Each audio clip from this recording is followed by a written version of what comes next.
Is this the year Mike Greer actually re-signs a UFA?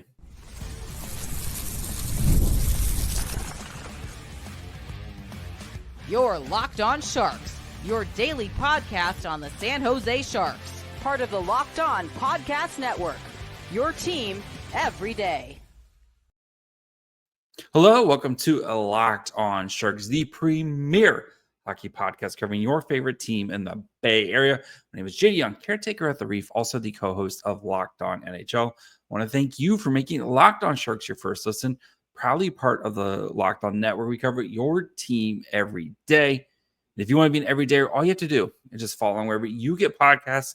And of course, you can watch on YouTube as well. And today we're going to be examining 3 UFAs who I think have realistic shots of getting a new contract from Mike Greer. So we're going to talk about John Klingberg and why he, I think, is the most likely out of every name here to potentially re-sign. We're also going to look at Alex Wennberg and Jeff Skinner, and then kind of go through all the other UFAs and try to figure out what the likelihood of any of these guys potentially returning for the 26-27 season. So before we get to all that, do want to let you guys know that today's episode is brought to you by FanDuel. Football season is right around the corner, so visit the FanDuel app today and start planning your futures bets now. We know Mike Greer has been working very hard to clean up the Sharks cap space in their books, and you could argue have one of, if not the best, cap situations heading into the 25-26 season, right? As the Sharks have multiple players who are going to either be UFAs or RFAs, and it allows them that flexibility of being able to add, subtract, do kind of whatever they want. Like, this is not how we kind of grew up watching the Sharks, where they had a lot of long-term contracts and guys under contract for a long time, like that were nowhere near, like they weren't going anywhere. Yes, those teams were trying to win a Stanley Cup, but like Mike Greer has I've mentioned multiple times on this show of just how great of a job he has done at kind of clearing the books here and getting ready for this next core and what will be long-term contracts for, Will Smith and Mac Celebrini and Askarov and, name all these players. But you still need to field a team around them. And we know the Sharks are wanting to not have the fire sale that we saw last year, right? And the hope is that this year they're a much more competitive team. And while we don't think they're going to be a playoff team, I still think this is going to be a team that we do see improvements from this season. It won't be the worst team in the NHL. I'm looking at you, Pittsburgh Penguins. But anyway, so it would behoove Mike Greer, if he does find some players who he signed recently who are going to be UFAs, to maybe keep them around, as the Sharks are going to be, spoiler, they're going to be have an even bigger, I don't want to say cap problem, but they have a lot of money to spend next off season. According to Puckpedia, the Sharks are scheduled right now for the 26-27 season to have $62.6 million in cap space with 9 active players on the roster. And this doesn't account for guys like Sam Dickinson, who we expect to be full-time in the NHL next year, no matter what happens this year, right? We expect him to be in the NHL next year. The Sharks are going to need a backup goalie. And yes, there's, Colin Graff needs will need a new contract, et cetera, et cetera. Like there's still plenty of work to be done from some of your hometown guys, but none of those guys you think are going to be like commanding massive salaries going into next season. Like it's going to be kind of similar to this year, where the Sharks again are going to enter the offseason with not a lot of guys that they have to pay right away. And even if they do give out contract extensions to Celebrini and or Smith, those aren't going to kick in until the following season, right? So there's going to be opportunities for guys to earn some contracts. We know, of course, the Sharks will have one defenseman right now currently under contract to Dmitry Orlov, and you assume Luka Madulin's going to get a big contract or, a contract extension, and they're going to have to help fill out the rest of that blue line. But like, the Sharks are going to have all the money in their world to play with. So the point here is, if the Sharks identify some of these key veterans as pieces that can kind of, again, not be long-term, but be nice bridge pieces over the next 2 to 3 years, instead of just selling everything at the trade deadline, maybe keeping some of these guys around might be worth it. Because yes, I mean, getting draft picks and stuff is super fun. But we've heard from Mike Greer, right? We want to start building. You got to start building something here. We can't be in the same position this fire sale. And I think, looking at all the UFAs, all the unrestricted free agents here, the guy who kind of makes the most sense to look as a long-term, not again, as a kind of bridge solution, would be John Klingberg. So John Klingberg, right-handed defenseman. He's 6'2", 185 pounds. He turns 33 beginning of the season here. He signed a 1-year deal for $4 million this offseason. He's coming off a season, kind of the past 2 seasons have been issues for him because he had hip problems. From what I read, he had to get both his hips shaved, which sounds horrible, just absolutely horrible. But in a very limited role with Edmonton, he played 11 games, had a goal, 3 assists, with 19 shots on goal last season in the regular season. Played 17-15 time on ice with a Corsi 4. So when he was on the ice, the Oilers took 48.82% of the shot attempts, and when he was on the ice, they scored 47.06% of the goals for.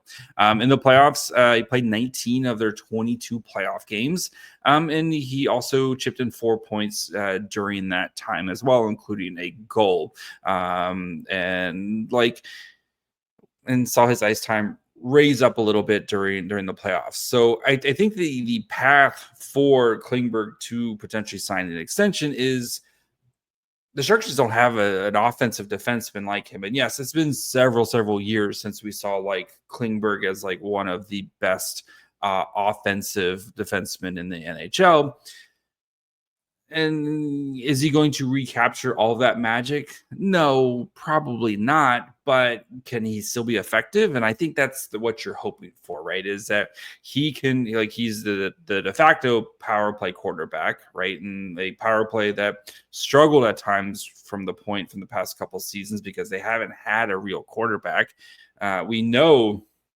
We've seen John Klingberg run very effective power plays with Dallas before, and again, several years ago. But that doesn't just go away. You still know how to run a power play, and there's going to be plenty of offensive weapons on the power play. Granted, younger players, but the Sharks just don't have anybody like him. And then you bring in the fact that he's right-handed. This is a really good landing spot for Klingberg, a guy who has struggled to stay healthy the past couple seasons, and has been, looking to maybe kind of rebound and earn himself a solid contract here. The kind of the case against, right, is if he just can't stay healthy and he can't get anywhere close to that magic offensively, is going to be the problem.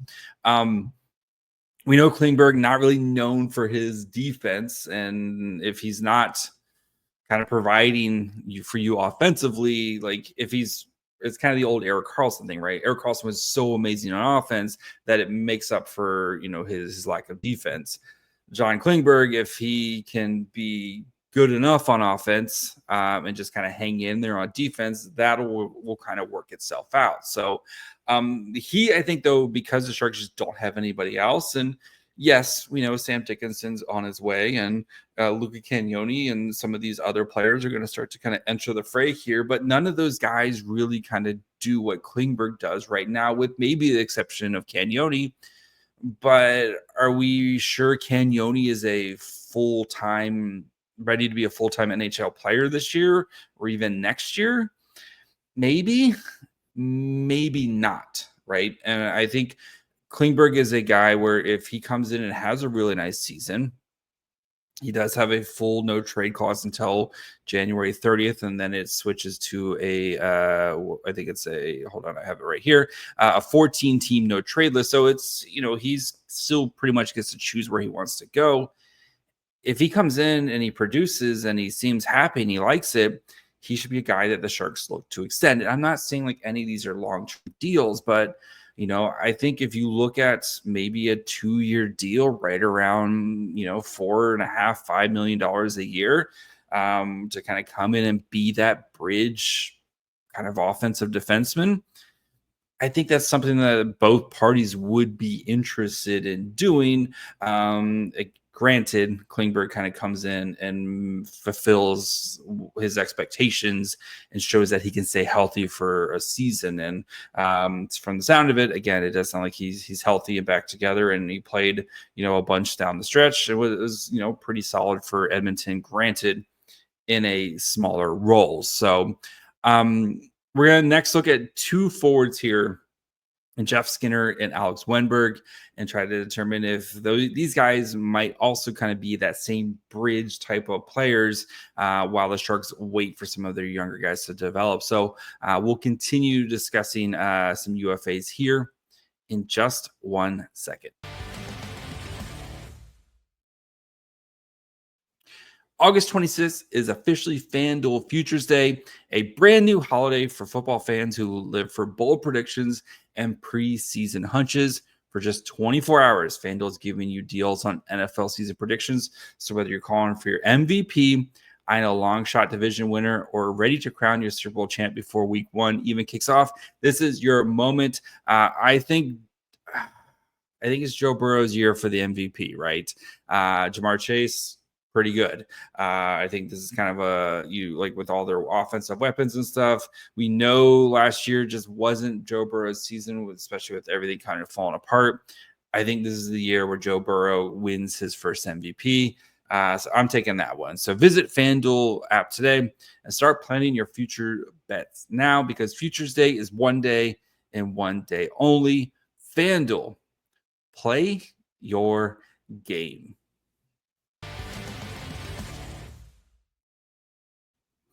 All right, before we continue, of course, want to thank you for making Locked On Sharks your first listen. If you haven't yet, now's a really good time to subscribe, because William Eklund, he's going to be on the show tomorrow. So that'll premiere at 9 p.m. Pacific time on YouTube. So make sure you guys are following along. Of course, wherever you listen to podcasts, and you can watch on YouTube as well. I'm sure the comment section will be popping during the Eklund interview. So it's a really good interview. I think it's a really good one. So again, make sure you guys are following along wherever you get podcasts. And of course, you can watch on YouTube as well. All right, next guy, a guy who the Sharks signed this offseason, in Jeff Skinner. And Jeff Skinner, right, is a guy who same situation kind of with Klingberg, where he's playing lesser minutes last year on a very good Edmonton team, still produced pretty solidly, but is a player who's going to be expected to be given a much bigger role, right? We know Mike Grier said he's going to play top 6 minutes, and we know Jeff Skinner, when playing on bad teams, given top 6 minutes, the guy can produce goals, and the Sharks need players who can score goals. And I fully expect him to score goals for the San Jose Sharks team. So let's look at how Skinner did last season. So he played 72 games for the Oilers, 16 goals, 13 assists, had 144 shots on goal, playing exactly 13 minutes a night. Corsi for 52.37%. Goals for 50.77%. He signed a 1-year deal at $3 million. He's 33 years old at the beginning of the season, and 5'11", 200 pounds for Jeff Skinner. I think with Jeff Skinner, the kind of case for, right, is he kind of follows the Tyler Toffoli route of just help stabilizing another adult in the room, can provide some scoring. And I think that's kind of what the Sharks are hoping for here. Granted, 1-year deal at $3 million. So if he doesn't work out, he doesn't work out. Skinner does have a same kind of contract type of situation where full no move clause until January 30th, and then it turns into an 8-team trade list. So just 8 teams that he makes a list of that he can get traded to. So he has a lot of control over where he goes if he decides that he wants to get traded somewhere.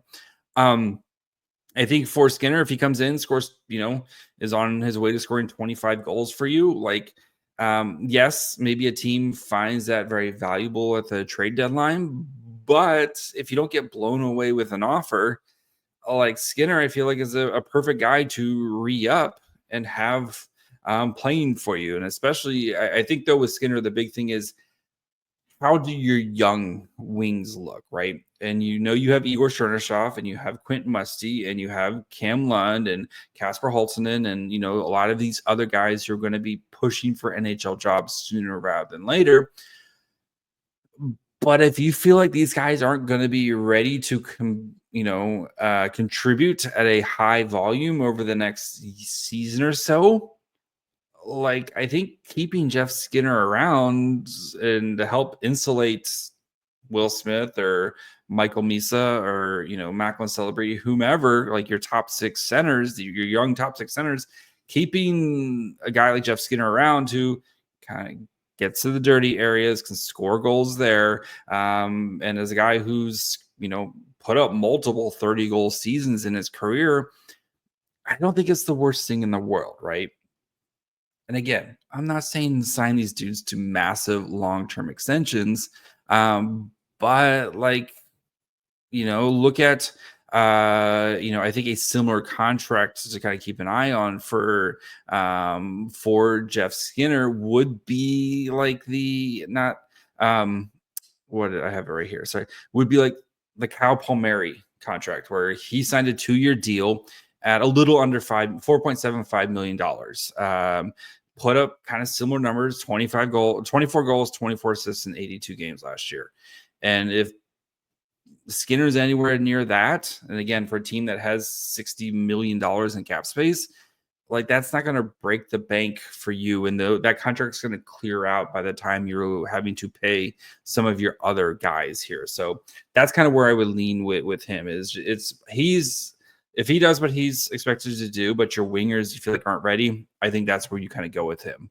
Alex Wennberg, though, I think is a really intriguing one, because much like Skinner, I think his kind of is based on a lot of your younger players, right? If Will Smith / Michael Misa kind of grabs hold of that second line center spot, and you feel like those guys are kind of one of those guys cements themselves as a long-term second line center, I think it makes potentially trading Wennberg easier. If they don't, you don't really have another guy who's, especially this season, who's ready to play that second line center for you. And then maybe you just kind of go into the offseason and try to figure something else out. But Wennberg, he had a kind of very interesting first season with the Sharks. So he signed a 2-year deal at $5 million AAV. He'll be 31 at the start of the season. Played 77 games where he had 10 goals, 25 assists with 82 shots on goal, playing a career high 1851. Corsi for 46.98%. Goals for 45.88%. Wennberg's he kind of started the season as the second line center, and then Granlund kind of played once Celebrini established himself, and then Granlund was kind of moved to that second line. Wennberg was bumped down to the third line. After Granlund was traded, Wennberg kind of took over that second line center, and you saw when he played with good players, he produced more, which is kind of what you'd expect. Looking at Dauber Hockey, they do a great job of kind of breaking down line combinations and stuff. Wennberg's most frequent at 5-on-5, his most frequent line mates were Toffoli and Eklund. That line played together over 100 minutes, so pretty solid sample size. They had a positive Corsi for. They scored 8 goals while giving up 2, so pretty solid production from that line. His next closest, or the next most common line mates, were Barclay Goodrow and Luke Cunnin. They played about 82 minutes. They scored 1 goal, gave up 5, and they had a 35% Corsi 4. So if Wennberg doesn't play on, assuming we're hoping for the best, Will Smith claims the second line center job, and you feel like he's going to be it until Michael Misa takes over, right? You put Wennberg on the third line, like that's a really strong third line center. And now with the additions of either Khrushchev or Michael Misa and Colin Graff as a full-timer this year, Adam Gaudette, like you have much better wingers than Luke Cunnin and Barclay Goodrow. And if Wennberg can be a really good 3C and give you 3 solid lines of production here, it might be something that the Sharks should be interested in and trying to keep going. And especially if maybe you feel like either Ostapchuk or Beasted or whomever else, kind of one of these guys doesn't really kind of pop for you in the AHL this year and is not ready to take the load on, might be worth keeping Wennberg long term. But the other issue here is asset management. So we're going to talk about that here in a second. Plus, we'll look at some of the other UFAs in just 1 second. You just realized your business need to hire someone yesterday. How can you find amazing candidates fast? Easy. Just use Indeed. When it comes to hiring, Indeed is all you need. Stop struggling to get your job posts seen on other sites. Indeed sponsored jobs put your posts at the top of the page and help you reach the right candidates faster. We've all been in a spot where we're trying to hire. Like yesterday, the pressure's on. Every day without the right person is a setback. That's exactly when Indeed sponsored jobs come in handy. They make sure your post is seen by the right candidates right now. Now you can speed up the hiring process with a $75 sponsored job credit. Just go to Indeed.com/lockedon right now and support our show by saying you heard about Indeed on this podcast. Terms and conditions apply. Hiring Indeed is all you need. All right, before we finish up, do of course want to thank you for making Locked On Sharks your first listen. For your second listen, go check out the Locked On NHL podcast. We're still covering this show. We're still covering shows every day of the week, Monday through Friday, with the biggest stories that matter the most. And we start kind of getting you guys ready for the 25-26 season with the local coverage you love from Locked On. So find Locked On NHL on YouTube, wherever you listen to podcasts.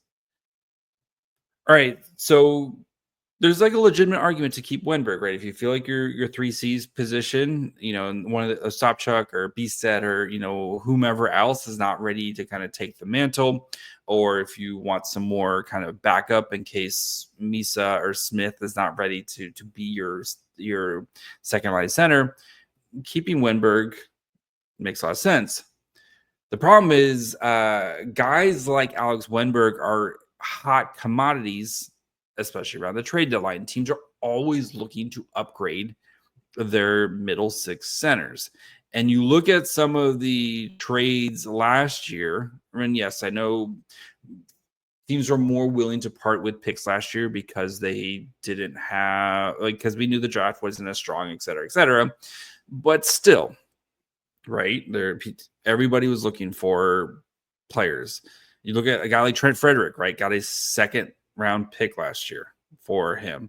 You look at, yes, I know there's plenty of guys who are better than, that are better than Wennberg, who got high, first round picks as well. But Scott Laughton, got a first round pick. The Flyers got a first round pick from Toronto for him. There's plenty of those types of trades where guys are looking to get. I know Brock Nelson, right? Brock Nelson got a first round pick and an insane prospect in Callum Ritchie. Yes, Wennberg's not as good as those guys, but teams are typically willing to overpay. Anthony Beauvillier, second round pick, for the Penguins. Teams are willing to overpay for these types of guys. And if Wennberg is productive this year with better line mates, he could also drive up a pretty nice price as well. If the Sharks decide to keep him, though, I wouldn't be surprised if he kind of just re-signs for what he just signed for, right? A 2-year, $5 million AAV type of contract, to kind of hold down that middle six, probably your third line center for the next couple seasons, while you try to wait and figure out what to do in that situation long term. So, some of the other guys, though, just the rest of the UFAs on the roster. So you have Carl Grundstrom, Brian Reeves, Vincent Desharnais, Mario Ferraro, Nick Leddy, Timothy Liljegren, and Alex Nedeljkovic. Out of all those guys, I think Nedeljkovic is the one guy who I think would be most likely to resign. We just talked about Nedeljkovic on Monday, so I didn't want to kind of bring it up again and beat the beat a dead horse. But and then Ferraro and Liljegren, I made the case that I think you should pick one between Ferraro and Liljegren and try to re-sign one of those guys. The other guys between Carl Grundstrom, Ryan Reeves, Vinny Desharnais, and Nick Leddy, I think these are guys who you might struggle or might not be worth re-signing. Desharnais and Ryan Reeves, I think, are like Desharnais is your seventh defenseman, and you can find those type of defensemen. You probably have multiple seventh defensemen in your system right now that you can just utilize one of those guys. Ryan Reeves, I've made the case, I don't think is an NHL caliber player anymore. So if you don't re-sign him, that's perfectly fine with me. And then for the case of Nick Leddy, I think he might be a guy who might be resistant to re-signing despite whatever type of season he has, because of just how the whole process, went about with him getting to San Jose, right? I think they utilized the Barclay Goodrow thing of, we want to trade you to San Jose. San Jose, of course, is not was most likely on his no trade list. The Blues waived him and the Sharks claimed him, and there's really nothing that Leddy can do for it, right? I mean, we really haven't even had I don't think we've even had, if I recall, Leddy have his introductory, media yet, and it's middle of August right now. So I could see Leddy being a guy who, right, is maybe the Sharks, he comes in, kind of reestablishes value, and the Sharks do right by him and try to trade him at the deadline to a contending team. I could definitely see something like that.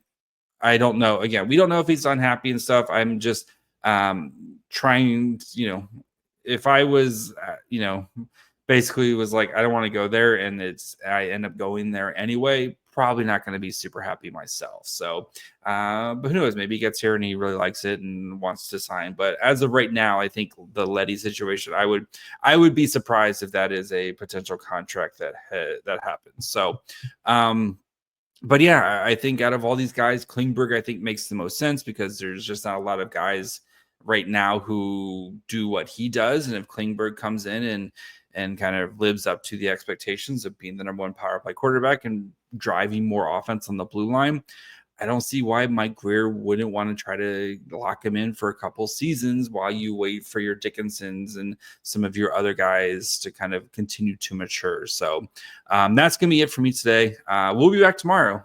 William Eklund joins the show. So like I said, I think it's a really good interview. We had a lot of fun, got him to open up a little bit. So make sure you guys are following along wherever you get podcasts. And of course, you can watch on YouTube as well. Follow the show on Twitter, Facebook, and Instagram at Locked On Sharks. Follow me on Twitter and Blue Sky at My Fry Hole. Till tomorrow. Bye, friends.